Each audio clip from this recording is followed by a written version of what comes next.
Listen, man, first and foremost, I got to clap it the fuck up. We got the general in the building, Big John Armstrong in the motherfucking house, man, the big homie. Philly Cigar Week, man. We're not here. It's not with his good brother and his team and his folks putting this beautiful thing together for our folks and doing this shit so fly, too, man. I told you, I'm slipping. I don't got my fedora. I don't got my perimeter. But you get one of us had to have one. You know what I'm saying? Check the box for the group. Listen, don't get me fucked up. Next time, I'm holler at my man Artistic. Let me do what I gotta do. But anyway, without further ado, man, Big John, man, pleasure to have you, good brother. Welcome to the Bols, man, podcast that is, as always, we everywhere, man. You know what I'm saying? Wait, take your time, man. Spark that up. So it's only right. Absolutely, absolutely. Listen, folks, I want to thank y'all for having me.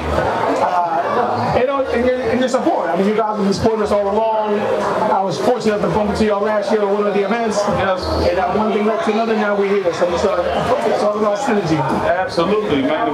We have it. That's a program right there. Exactly. See, looking at a professional cigar smoker right there. I got this bullshit ass bitch. You know what I'm saying? What am I doing? You know what I'm saying? Please, young boy, me. School me today. I'm getting torch talking to a connoisseur. That's what I'm going to say. You know what I'm saying? Good pass today. You know what I'm saying? Listen, you're talking to a connoisseur. And first and foremost, what made you get down and just start enjoying cigars, man? You know what I'm saying? So I'm going to tell you, my entree in the cigar game is a little bit different. Super non-traditional. The first thing I tell one of my friends and anyone I meet is I don't know shit about cigars, I like to smoke. I was actually introduced to two cigars from my former Temple teammate, Joshua Singleton. He played for the Bucks years ago. And we used to come up back with Cherry White, Homecoming, all that stuff. We would always bring sticks. And then the year that the Giants played the Ravens in the Super Bowl, I flew down and stayed at his house. So that was my first time seeing a walk-in humidor. When I was there before, it was a weight room. And where he lived in Tampa, the Yankees have the off-season. So all the Yankee players that he was cool with that lived in his gated community was always driving these cigars and they were traveling abroad. Yeah. So he had somebody in his garage and man, I got to build something. So yeah, so that was my first experience to that, exposure at that level. And we went out to dinner together. New York City, White York City down there, that big restaurant district in Tampa. And he gave me a bunch of sticks. We went out, we're eating. I might have took 2 or 3 puffs, looked at the ashtray, and I'm walking out the door. And the waiter came in the house. He knew us. I'm like, let you go. Yeah, and so I was like, I said, I'm good. He's like, that was my utility. That's that pre-embargo Cuban. That's the rare shit you can't get.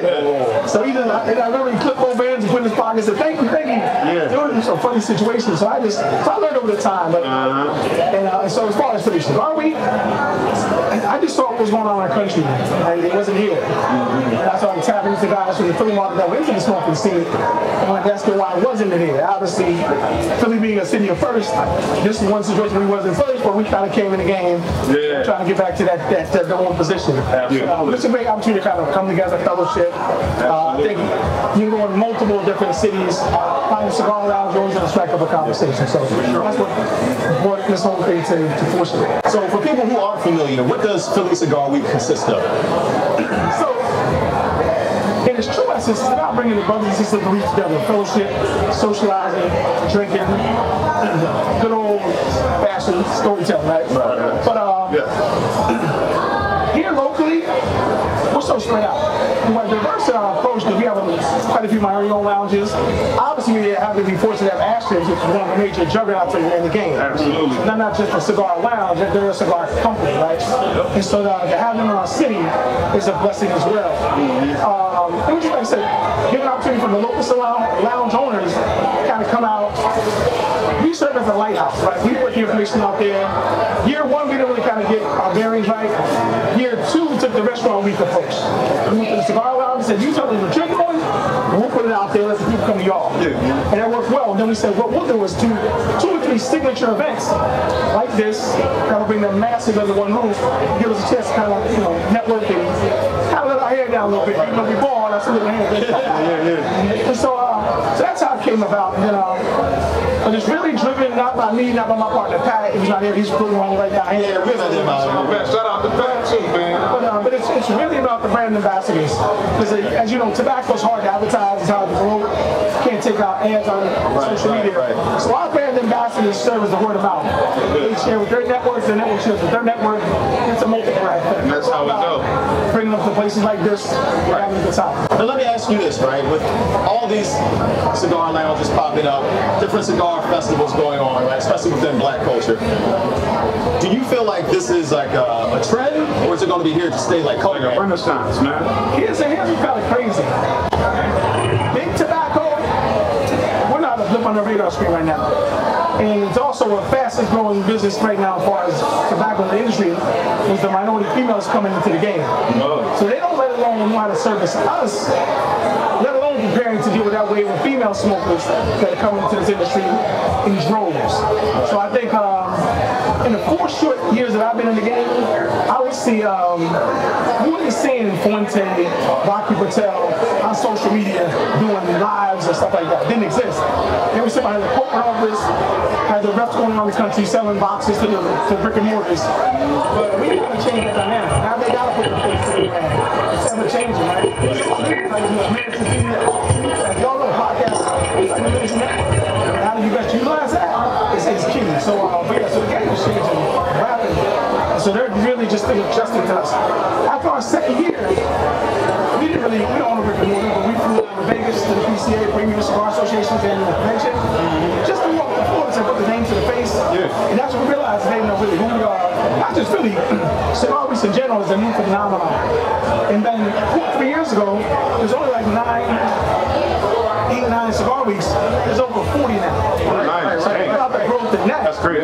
And so that's the gift and the curse because those that will travel in bunches now can stay more regional, right? They have to travel this far. And so then that inspires us or motivates us to kind of do some things outside the box, like the Jeff Brennan-Shaws, like the Big Daddy Kane last year.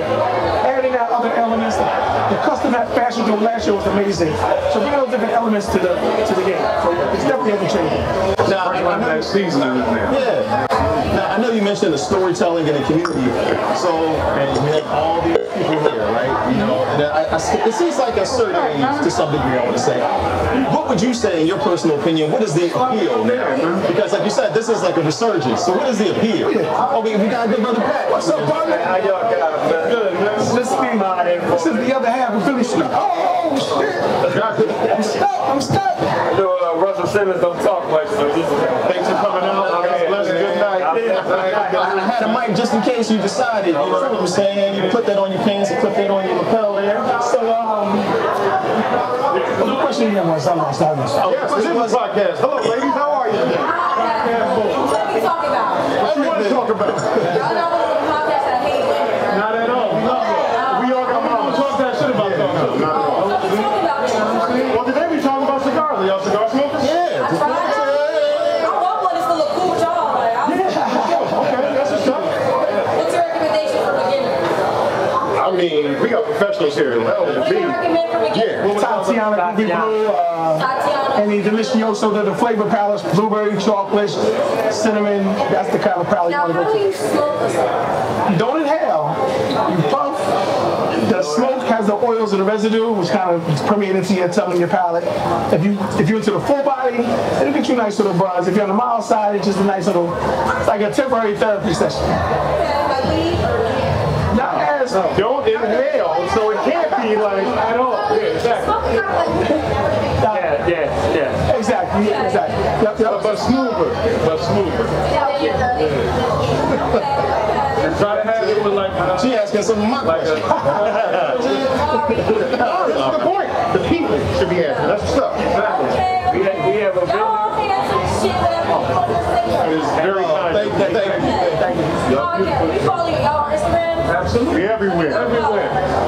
But like I was saying to you, and I guess they can answer the question too, and I'd love your feedback as well. What is the appeal? Because now I see we have young, they got to be in their 20s. You have people 40, 50, 60 years old. What is the appeal? What's responsible for the resurgence in the cigar? What's on Instagram? I would like, again, They show up. it's the culture. I wouldn't say It's not an approach in YouTube, all that shit. Yeah. And they're understanding now that we have different conversations when we have cigars. Like they asked about hookah, they might ask the hookah, they'll laugh at too. And when it comes out, Thank you very much. Conversation. Right. More mean, I don't say they have a less meaningful conversation, but we sit there and we talk about business and it kind of bring us together. Like we might not know each other from a camera thing, but I can sit down and say, like they feel comfortable and walk up and talk to us. We can talk to anybody in the room. And we're going to have the same blessing. Piggyback off of that, year one, we established 5 questions for all of our brand ambassadors. And we required them to answer those questions to give people an insight to who they were, what the powder was, and what pulled them into the industry. So the first one was what the first cigar you were smoking. So they would answer that question. The second one is what there's one place in the world you would like to go to smoke a cigar, where would it be? If there's one person dead alive, who would it be? Then we had them name their 3 favorite lounges, and when they named the 3 favorite lounges, we would tag the lounges with their responses to kind of pull them into the conversation. And then we asked them what their favorite cigar and drink pairing was. So you went in cigar lounge in the country and start use those 5 questions and start a whole conversation about it. It's the beginning of this conversation to the world of cigars. And then it's going to go in many different directions from that point forward. So that's the basic etiquette or icebreaker, as you would say, in the cigar industry. Now for your ambassadors, are there any red flag answers? Anything that, yeah, I came to the game on the favorite pound on the global side, right? So obviously, the seasoned guys like, I'll take that, get out your hand, you know, blah, blah, blah. So then it's like, you control your power, right? It's like your favorite night. In the morning time, we get up, drop my kids off from work, I walk home, let me go get a Java mix, a cup of coffee, sit out back, smoke, and prepare for my day, you know what I'm saying? So many different people. Now, you're going out at night, get a full body, and then blah, blah, blah, you know, so it's depending on time of day, the mood, and the situation. Right. So, man, I did read somewhere, I was online, that black people are like the #2 market for cigars in America right now. You know what I mean? So it's definitely there now. You know, like growing up, I never thought smoking a cigar was like cool like that, or younger people. It was always for like a... I did it in a sense because I always love to see Hannibal do it. Like, that's the thing. It wasn't local. Like, everybody we grew up with, they had a box of Newport 100s or Cools or some shit like that. You're right, exactly. We didn't start seeing cigars until the top of the line. Very recently. But it was always with good old boy. Here's the thing too, back to your question about the women. It's actually, in some ways, in many ways, it's a new dating arena, right? You got people that are just empty nesters now, single, recently retired. It's a different playground, right? It's a much more mature, robust playground, right? And so, and then like you just mentioned, you have in Atlanta, for example, Atlanta's the Mecca cigar. It doesn't over-trump Tampa as far as cigar factory and culture, but the cigar scene, which is a cigar lounge in every corner of Atlanta, right? And then, so you have the very different components that bring all different types of people together. We have a couple here, Lonzo and Kim Primus from Philly. Lonzo's a Central High grad. They own the #1 cigar lounge in Atlanta called City Cigar Club. All line of cigars. So it depends. We were in Miami 2 years ago. The second year in the game, we won the best cigar we did the year. And last year we went then. He was like, he was shocked because we were keeping shit. You know, Philly was in it like that. So it's you never know who you're going to bump into, who you're going to meet, but it's definitely different. So we know strongly coming in. When you talk about the #2 in the I would almost say in another 2 or 3 years it's going to be. So fast that would be #1? Because it's Main Street. Okay. They're kind of like the younger generation in Main Street aren't into cigars as much as their fathers were. Right? Those younger millennials are into the hookah and the other stuff. Right. They're not following their father's footsteps, but we're just now getting introduced to it on a whole other level. You know, anything we touch. Right. It's like different now in this generation because like when we was kids, whether we did it or not, like cigarettes were the easy transition, but ain't nobody smoking cigarettes now like they used to. Finally caught on the cancer, so it's like they might even be going from weed to cigars more than they would be going from cigarettes to cigars nowadays. Exactly. So, but I definitely get when you talk about like community and having like business conversations with people. It seems like cigars do open those kind of doors, so to speak. Like I would never smoke a cigarette. Of course. Yeah, right. Yeah, I wouldn't smoke a cigarette with like my dad or my grandfather, but you would smoke a cigar with your dad or your grandfather, or maybe even your mother. You know what I'm saying? It's different. You know, what I mean, it does kind of bridge whatever gap might be there. You know what I mean? Something celebratory. You know what I'm saying? It's a fellowship moment. You know what I mean? That's what it brings together. So now, we never got your answer because I know you came in a few minutes afterwards, but explaining your foray into the cigar culture, what got you started smoking cigars and everything? Well, I think me and my partner started around the same time. We started seeing something. Like, we entrepreneurs, number one. So we see things and we see shit in a different light, see things in a different light, we understand the difference. And then we see it, we levitate to it. Like, hey, this is kind of cool. I can't even remember the first cigar we actually picked up and started smoking. But again, it was around the business circle. And as you look around the room, you lay back and you get comfortable and meeting people and the conversation. When you know it, I was smoking one cigar for 2 hours. I had one cigar for 2 hours, I had $1 million conversation. That's everything. That's the joke right there. I knew right then and there that we looked at each other like that. That's what we need to be going to. I'm gonna give you the light bulb moment for us. Okay. Tracy Hardy and his wife own Little Shoes. When they first opened up a little beer garden and everything they have outside there, 4 years ago, something around that time. He was like, listen, I'm trying to do something on the beer garden. You guys want to do something? I said, all right, cool. And at the time, we started, we have another cigar page called Havana Nights. Okay. And that was like our thing coming out. Prior to that, we used to do a lot of NBA All-Star parties, and we had a bunch of furniture in stores. So I said, Tracy, we're going to bring the furniture out, we're going to map it out, blah, blah, blah, blah, blah. And we didn't know, we just thought we'd do something, try to make it look like Havana-ish. Right? So, and it was a decent turnout. So I said, you know what, we might be honest over here. So then, Randy Robinson is a good friend of Tracy's. He had a birthday party coming up. And around that time, Randy was being honored by Comcast. They were honoring a bunch of young local black entrepreneurs. There might be like 25, 30 black people being honored. And his birthday was that weekend. So we happened to do a second one at that time. I said, well, let's dress it up this time. We have a brother that's here today. That's the OT Cigars, that the master cigar roller. He's here today. He was sitting us up in our DM, like, oh, I would love to come do something with y'all. We're laughing, like, we ain't really done shit. We just, we're developing it. And what you're seeing is really smokes and mirrors. But I say, if you got something coming up, we don't have a budget to fly you. If you want to come up here and see what you can do, cover your expenses, cool. If you do well, break us off. He did $2,500 worth of cigar sales on the side of Little Shoes. That's what we said, we can make $25. We on to something. 21 on West 100 Bar. Right. We on to something. Exactly. And so that was like, okay, let's dig into this deeper. That really was a starting point for that. That was the aha. I heard that. Well, I got a few more questions for y'all. I don't want to take up too much of your time. You know what I mean? This is definitely a nice event. Nice is an understatement. This is a great event you have going on here. So, Black Excellence. what's the expansion? What's the vision for the future? So two things. One, first and foremost, our primary goal is to unify the local cigar culture. Bring them under one big tent, no pun intended, but bring them under one big tent. And let's represent the city 1 weekend of the year. It shouldn't be about the individual lounges. They're still going to get their respect. For example, if I'm all lounging over here and I'm networking with people and they come back in town and do business, they'll say, I'm going to go check out this lounge. I'm going to check out that lounge. Because they met them in a common area, got a good vibe. It's all about being a salesman. We're all salesmen at heart, right? So bringing that culture together.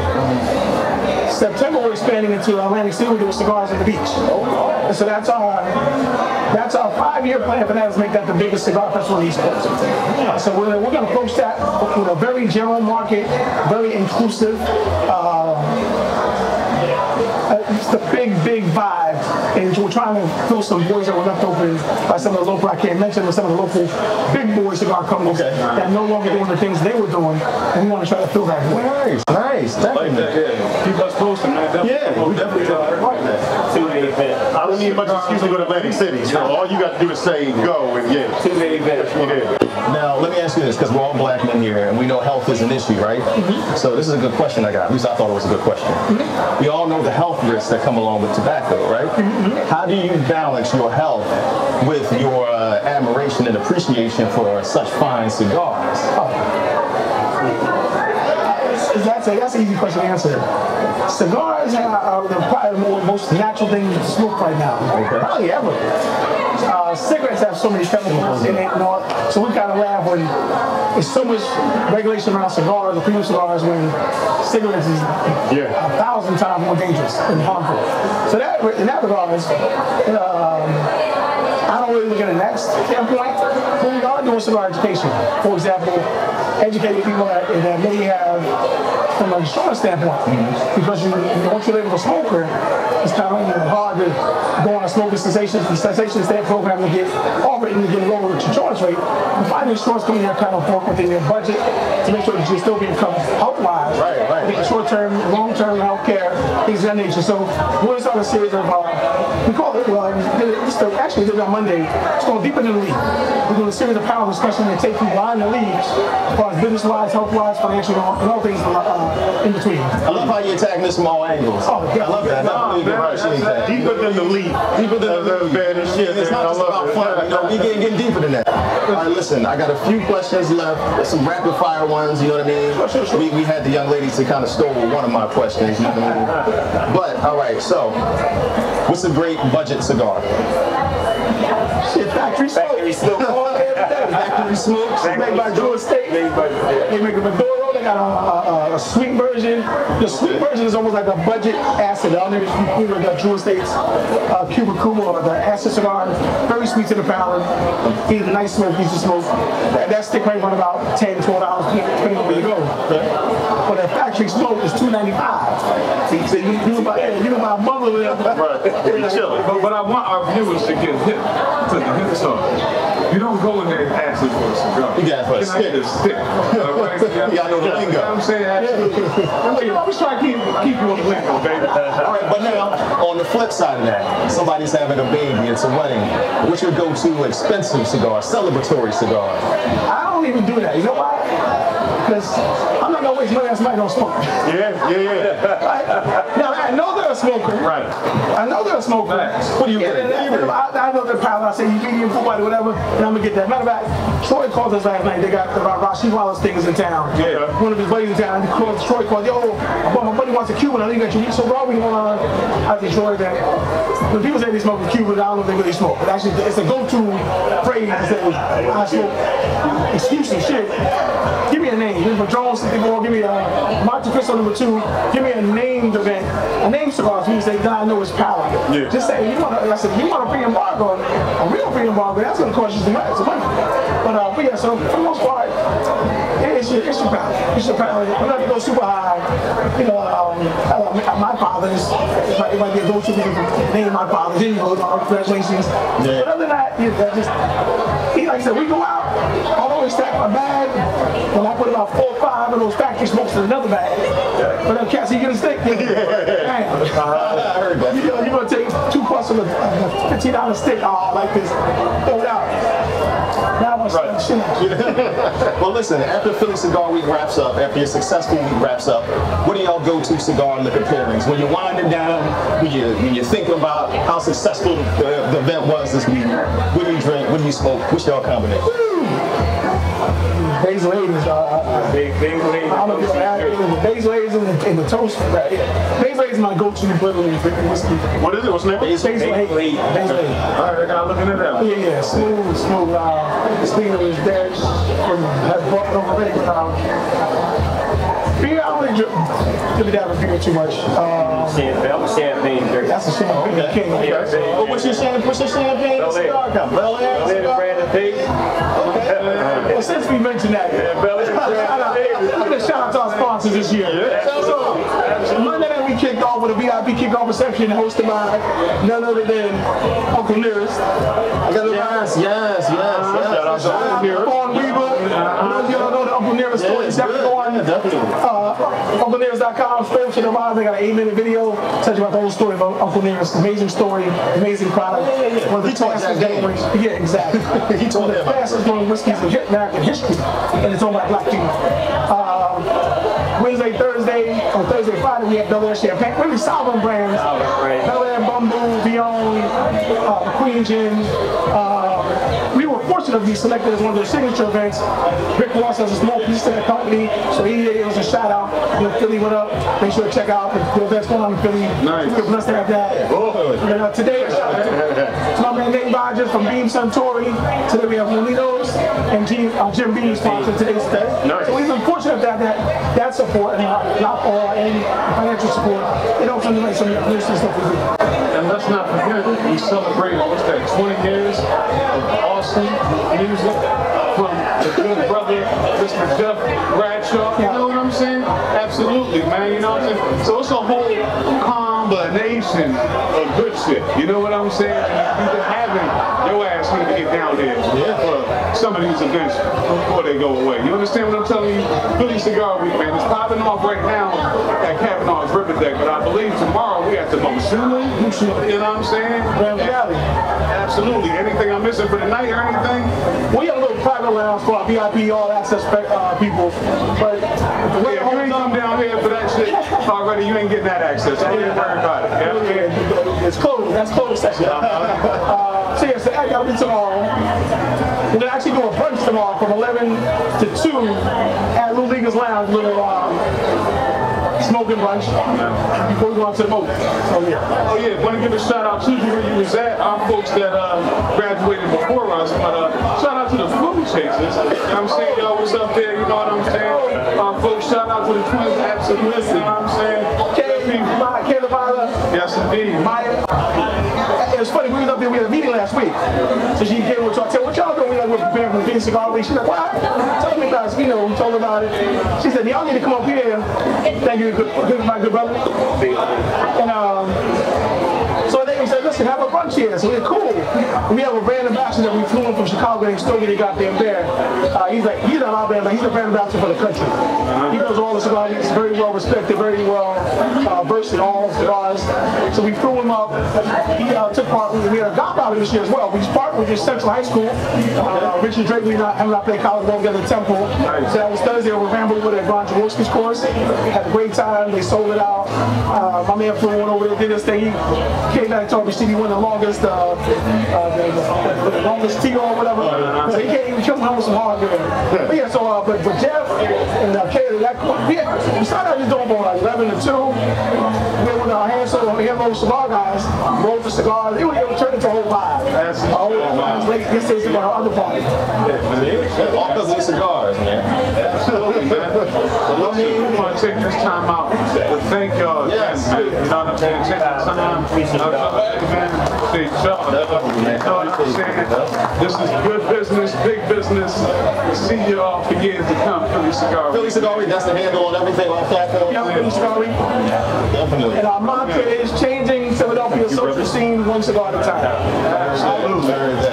Definitely, man. Thank y'all. Appreciate y'all. Appreciate y'all. Man. It's been great.